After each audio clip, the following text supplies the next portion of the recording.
আমদানি ও রপ্তানির আড়ালে প্রতি বছর $8 বিলিয়ন পাচার হচ্ছে, এমন হিসাব চূড়ান্ত নয় বলে সংসদে জানিয়েছেন বাণিজ্যমন্ত্রী খন্দকার আব্দুল মুকতাদির।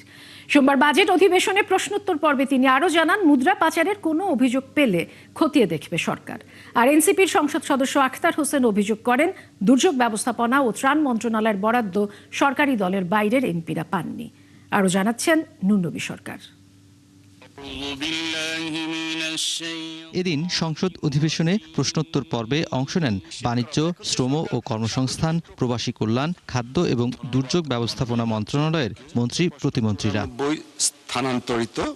রংপুর 4 আসনের সংসদ সদস্য আখতার হোসেন অভিযোগ করেন, দুর্যোগ ব্যবস্থাপনা ও ত্রাণ মন্ত্রণালয় গেল এপ্রিলে যে বরাদ্দ দিয়েছে তাতে বিরোধী দলের সংসদ সদস্যরা হিস্যা পাননি। গত 30 এপ্রিলে যে বরাদ্দটা করা হয়েছে 85 লাখ টাকা করে এবং 90 টন করে চাল, গম, শুধুমাত্র সরকারি দলের যারা এমপিরা আছেন বা সরকার দলের যে আসনগুলো আছে সেখানেই সেটা বরাদ্দ করা হয়েছে, কিন্তু বিরোধী দলের কোনো আসনেই এই অর্থ এবং এই যে চাল, গম সেটা বরাদ্দ করা হয় নাই। মাননীয় মন্ত্রী, ভেরি ফান্ডামেন্টাল কোশ্চেন একটা, if it is true and fair, আপনি দয়া করে একটু উত্তর দেন, আমরা সকলেই শুনি।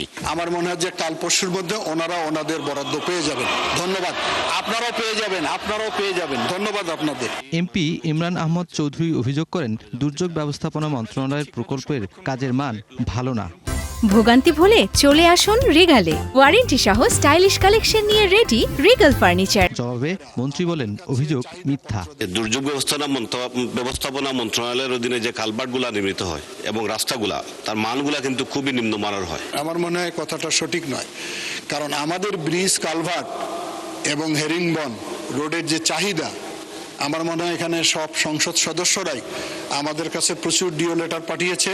সম্পূরক প্রশ্নের জবাবে ব্রাহ্মণবাড়িয়া 2 আসনের এমপি রুমিন ফারহানা দাবি করেন, দেশ থেকে প্রতি বছর $8 বিলিয়ন পাচার হচ্ছে, এতে সরকারের করণীয় কি?